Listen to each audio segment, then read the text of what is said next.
Welcome back to Ram's Tutorial Educational Channel. So this video guys, I will show you how to solve,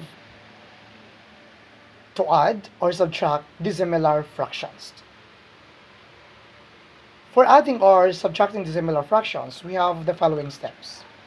Una, or the first, we need to rename the fractions as similar fractions using the LCD or the least common denominator of the fractions. The second one, pangalawa po, we need to express the answer in lowest form if needed kapag kinakailangan natin na ilo-lowest term pa natin or lowest form. So for example, paano po? Okay, we have here, number 1, ang una natin isosolve is, we have 3/8 plus 1/2. Okay, this equation guys, it shows about dissimilar fraction. Why? But this is adding dissimilar fraction.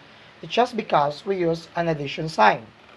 So now, dissimilar fraction because our denominator is different. The first fraction is 8 denominator and the second fraction is 2 denominator.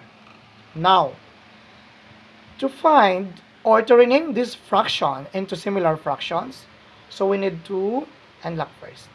Paano po? Okay, simply i-rename po natin. Hanapin natin ang LCD ni 2 and 8, which is, we're going to write 8. Okay, yon ang LCD po nila. Ano na po ang sunod natin gagawin? What is next? You need to write it first, step by step guys. Division symbol. We need to divide first the first LCD to the first fraction. Sa unang fraction po. 8 divided by 8. Samahan nyo ako guys. 1. Then multiplied 1 to 3. 1 times 3, the answer is 3. So meron na tayong 3/8. Right? So meron na tayong 3/8 yan guys. So now, yung second fraction naman po ang gagawin natin, which is 1/2. So meron na tayong denominator na 8. All we need to do is that, same procedure po, we need to divide it.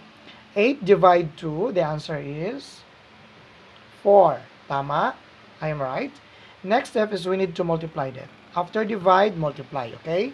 4 times 1, the answer is 4.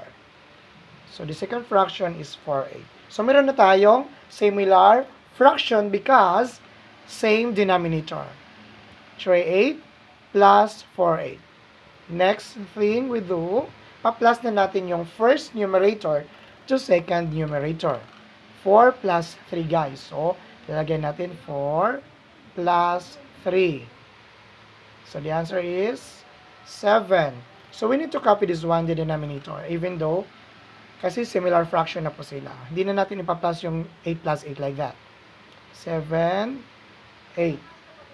Now, chair, pwede pa ba lowest form? Kasi sabi daw, ilo-lowest form. Hindi po. If needed lang po. Kapag kinakailangan lamang. Pero kapag hindi naman po, nakikita naman po natin, yung given natin din po, dyan is 3/8 plus 1/2. Right? So, 3/8 plus 1/2. So, nakikita natin ng result ng sagot natin is 7/8. Where would you get 7? By adding 3 and 4 or 4 plus 3. So, same sum pa rin yan guys. That is 7. So, we just copy the denominator only. So, we didn't want to add. Hindi na natin ngayon i-add po. Sunod natin na gagawin po, ipapakita ko po sa inyo ang subtracting dissimilar fraction. How to subtract.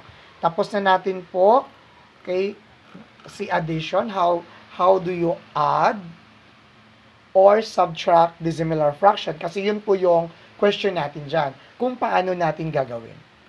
Okay? So, naipakita ko na guys si addition or adding dissimilar fraction. Now, we're going to proceed to number 2, which is subtracting dissimilar fraction. This is number 2. Yan. Si number 2 na tayo guys ha. Si dissimilar fraction, which is subtracting po. We need to subtract. We have our given. The first fraction is 4/6. Tingnan nyo guys. Minus, syempre, ilalagay natin kung ano pang inano natin. 2/12.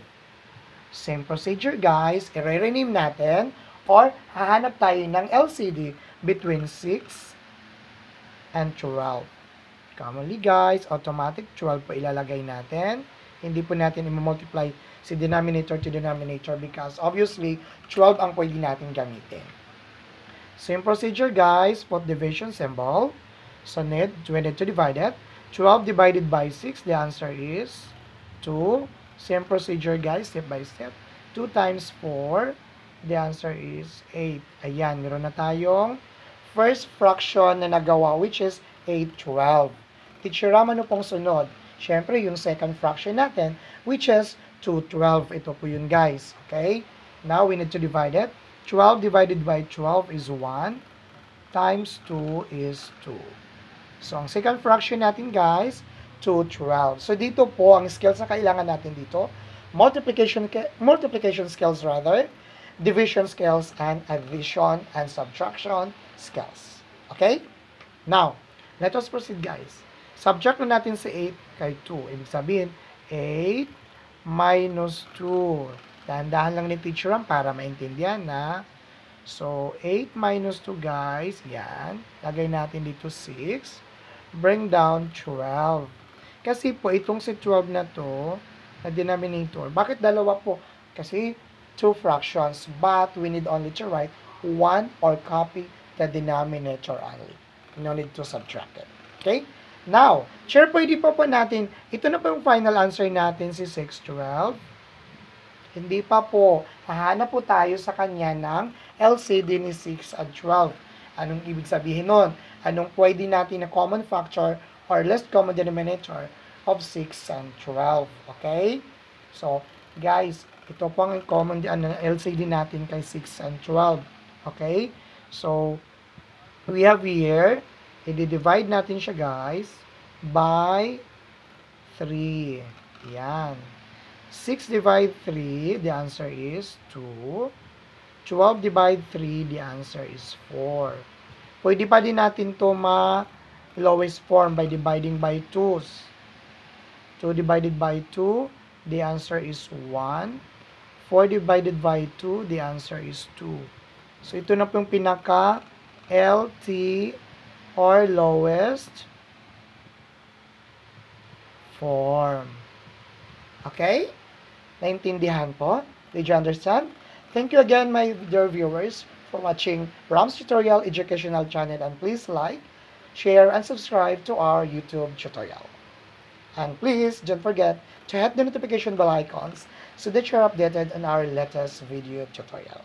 Bye!